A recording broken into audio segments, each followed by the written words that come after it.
Marriage, just like career, they are not so popular topics for astrology readings.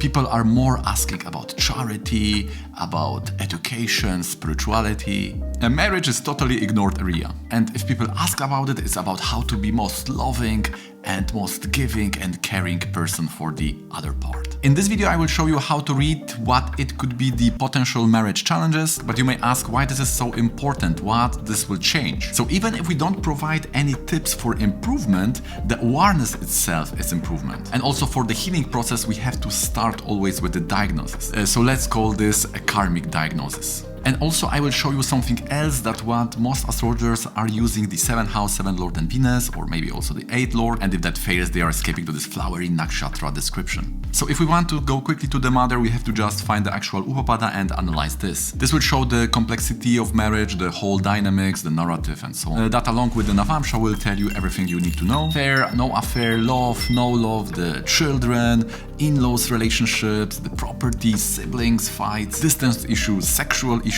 So going to Upapada and Navamsha straight is very good when you already know the whole dynamics of the situation. So then remedying those plans will also affect or improve totally the marriage. But if we want to be more methodical, then we need to zoom out a little bit. So most astrologers would go just to 7th lord. I want to show two more important points in this context. So we also got the question from Sham that people are lost, what it means, the 7th house, 12th house, Upapada, 7 from Aruda, A7, Navamsha, Saptamsha, D5 even in this question. So there are so many points, so we can be lost when we want to analyze what's going on in the marriage. Shastra also is not making that easier because the same results are given for 7th house affliction, Venus affliction, Upapada affliction. Of course, sometimes you can get some glimpse on flies, some details. For example, in Savrata Chintamani, there are some shlokas which can tell you the difference between these points. So if we talk about the fate of marriage, then it has to do with the sustenance, experience which can shake the stability of the relationship, because they are important from the threat to the marriage perspective, and therefore they are worthy to analyze. You may be buying this property, that, you may go some for vacation together, you may get initiated, you may go start education, but these events, they are also very important and they form what is happening in the marriage.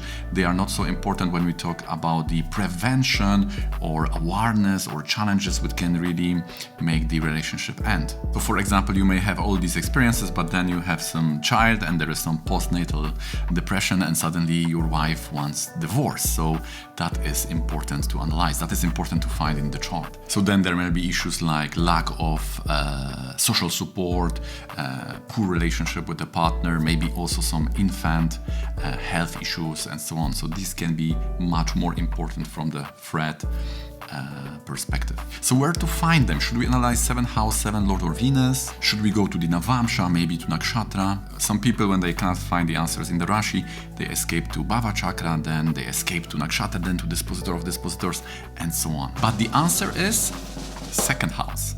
2nd house from Venus, from 7th house, and from Upapada. From 7th house in the Rashi and in the Navamsha. Because the 2nd house is all about sustenance. Just like 2nd house from Ascendant is the food which is sustaining us, the 2nd house from Venus and Upapada will sustain the marriage. So if you have any malefics there or dosha like Marana Karkastana, Rashi Shandi, combustion, Badaka and so on, then you may expect there will be some challenges there, some problems. And the intensity will also depend how much this dosha, this affliction, is problematic. If you have two malefics like Yama Yoga, then this may show real serious health issues. When there are some nodes like Sharada Yoga, Saturn with Ketu, Saturn with Rahu, or Pisacha Yoga, then this can also create big issues, big problems. But if there is just some planet in the Dushtana or one affliction, then this may show some kind of regular health issues you may expect in the relationship. And this is exactly what happened in Sonia Gandhi chart. We know that she was born in Italy in the small village in the Vicenza. And when she started to go into the language lessons, then she met, so we have also here a question from Halina Malek, what makes her so famous and powerful? So we have the Saturn in the Lagna in Cancer, this is one Raja Yoga, and she has also Venus with Jupiter in 4th house. Venus is Kendra Lord, Jupiter is 9th Lord, so it's Trikona Lord. When Kendra and Trikona Lords are together, this is Raja Yoga. And what is very interesting, both of these Raja Yogas are connected to marriage, because Saturn is 7th Lord and Jupiter and Venus we will find out soon, are with Upapada. So we know that the Raja Yoga was brought to her through this marriage. So there we have this yoga, Jupiter and Pisces and Saturn in Cancer. Here the Dream SMP is asking why this is happening in Saturn in Cancer. So this is definitely have to do with the Durga blessings, but I cannot find the exact explanation why Saturn in Cancer is giving that Raja Yoga. So definitely if it's there in the chart, it is when it's related to 1st and 10th house, this is whatever yogas or arudas are related, this is bringing that political influence, so that we know for sure. And Samprit is asking how we can know the whole life of the person of spouse from our chart. So this is by treating the Lagna. You can treat the 7th house in the Navamsha or Upapada just as Lagna and analyze the houses from this placement. And then there is of course different language, and you have to learn exactly what these houses from these points mean. But this is the way to see what's going on. Of course, you can also use the prashna for that. Slime is also asking about the distance of relationships. So 7 from Venus is showing where the spouse is coming from, and the house of Upapada is showing what you are doing at the time when you are meeting the spouse. So if Upapada is in 9 or 10, it often means that you meet the spouse at studies for 9th house or at work for 10th house, but this also can mean that when you are joining these studies or some form of specialization for 9th house, or where you are joining the work, then the marriage is, or the relationship starts. So we will not go to calculation of Upapada. You can always see the Aruda and Upapada calculation in this video. We know that Upapada original will fall in 10th house, and 7th house from this is stronger, so Upapada will jump to 4th house with the Libra when this Raja Yoga is there. So this is the Rajiv Gandhi. Okay guys, if you like this video so far, please don't forget to click the like button. You are helping me with this video to make it more viral on this platform. Subscribe if you like to be notified about similar videos in the future, and let's go back to this analysis. 4th house and 9th lord is there, which shows that this is happening at the start of education, and this is when Sonia Gandhi had started this language lessons. Then she met there the Rajiv Gandhi. And because Upapada and Venus are in Libra, so as we said, we have to see 2nd house from both Venus and Upapada. So everything when it comes to the real threat, what is really happening in the marriage, will be in the 2nd from this point. So this is the 5th house. Now for fiery Grahas, this can cause some affliction, assassination, some attack. For Vayu Grahas like Saturn and Rahu, this can show coldness or politics, diplomacy, disease, and distant issues. So these are problems, but in these 2 categories. And when Mercury is afflicted, this can also show in the 2nd from any Aruda. This may show property problems, but also when Mercury is afflicted, it is bringing problem to structure. This can be either financial or body structure. Now there is a way to see if that is really the body structure. Is it about the health? So we know that when Sun and Moon are related to this may show health, so that is one indication, but there is another one. We can check the 7th Lord Dispositor. So this is another very great tip from our tradition, very good hint how to see the health of any people in our life. Just take the Lord and see its dispositor. We have also many questions to 2nd Lord from Upapada, from Livon Gasnik about in Badaka. So any affliction to 2nd Lord from Upapada will somehow threaten the sustenance of marriage. If it's badly placed in Rashi and Navamsha, especially we see the Navamsha, then we say that this marriage will break. So the Sangyana is also asking about Dushla in the Navamsha. So normally we say yes, it is normally showing the breakage. Maybe if the planet is very strong or have another good yoga, maybe the Vargotam and things like that can support the marriage. Of course, you can always change the fate by remedies. Chris Grady also asking about the another houses apart from 2nd and 1st from Upapada. So basically the meaning of the houses is same as from the Aruda, right? So see the last video how we were talking in the video about the altering calculation of Upapada. We were taking 2nd and 3rd from Upapada. So this is also here. There was one question about how to see the death of spouse from Svapni, right? That was one question from YouTube. And this is 2nd and 3rd. So go to watch this video here about the altering calculation of Upapada. So in this case, we have fiery Grahas in the 2nd from Upapada. This will show some attacks, some fights, right? Normally for our regular people, this will show some conflicts in the relationship. Mercury will show either family or communication problems. So in this case, we have this Mercury afflicted by Mars, and in the 5th house, which shows that will happen in the middle part of life. Now, as we said about the structure, is it really health structure which can be suffering. So for that we need to see the 7th Lord Dispositor. And here V is asking about Varatiti Dosha, right? Because the moon is Varesha and Titesha.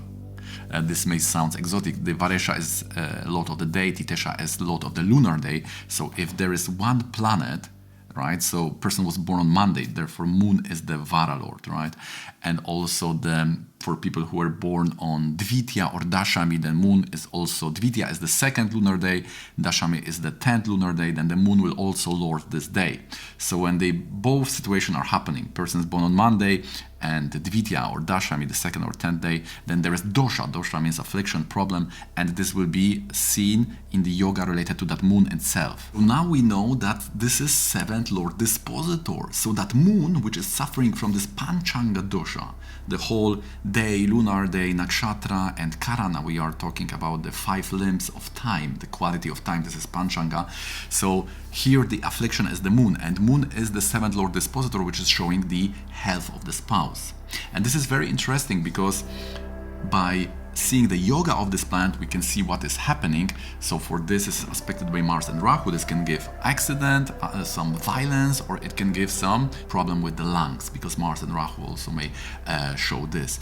And if we are on the right track, if we are analyzing this correctly, then the Dasha, the planet which were active at the time of assassination, because we know that Rajiv Gandhi was ultimately assassinated, so this is extreme examples. We need those extreme examples to explain what's going on in the chart, because if there is something extreme happening in life, this should be theoretically reflected by extreme positions in the chart. So this is easier to find, therefore we can learn the language of the rishis easier by analyzing such situation. So in this case, this is exactly that example, because that moon is very much afflicted by this Panchanga Dosha and is afflicted by this Mars and Rahu, which is accident or assassination. And also what is very interesting, this moon is a Lagna Lord in 12th house. So this is not only the health of spouse, but this is also the interaction of Sonia Gandhi herself. So this is Lagnesha, how she is acting. So we read from her this short Wikipedia biography that when Rajiv Gandhi was assassinated, she completely escaped. She moved from the limelight and she for some time became working from this shadow, we could say. So when Lagna Lord is in 12, the person is escaping. So by seeing the dispositor of the 7th Lord, we can also understand what is happening at the time when these health or life concerns of our partners we are exposed to them in our life. Now the dilemma, I don't know, should we start from 2nd from Venus, 2nd from Upapada, dispositor of 7th Lord? So please let me know in the comments what would be your start for this. We can start from any points here theoretically, so I'm not sure here from which point we should approach this problem. It's up to you, you can start from many points, so this should anyway bring you to this proper conclusion. So the Dasha at that time, when we see Adana Vimshotri, this is a special type of the most popular Dasha system Vimshotri, it was Jupiter Moon, and the Moon Vimshotri, the general one, is Saturn Rahu, right? So Moon, Jupiter Moon in Adana Vimshotri, so that Moon was exactly activated at the time of assassination. So we know Adana Vimshotri is the proper one. Even if we use the general Moon Vimshotri, it was Saturn Rahu. Rahu is aspecting the Moon, and Rahu is also giving that accident, right? Because Rahu and Mars are aspecting the Moon. We started with the analysis of the 2nd from Venus. That is very general. Then we see 2nd from Upapada. Okay, this will happen for this relationship, right? And then we have found the health yoga, 7th Lord Dispositor, to confirm. Of course, all that should also reflect in the dedicated chart of relationship / marriage. So it should be all confirmed in that chart. This chart is called Navamsha, but we will just conclude with the Rasi chart in this video. Okay guys, so that's gonna be it from me. I hope you find this video interesting and informative. If you have found that it gives you some value, then please don't forget to click the like button. If you like to have your chart analyzed with the Rasi, Navamsha, Dashamsa from the perspective of relationship, also in career life and health, then hit me up in the email below and we can schedule the 90 minutes consultation for you. Thanks for watching till the end and being here with me on this channel, and see you in the next one.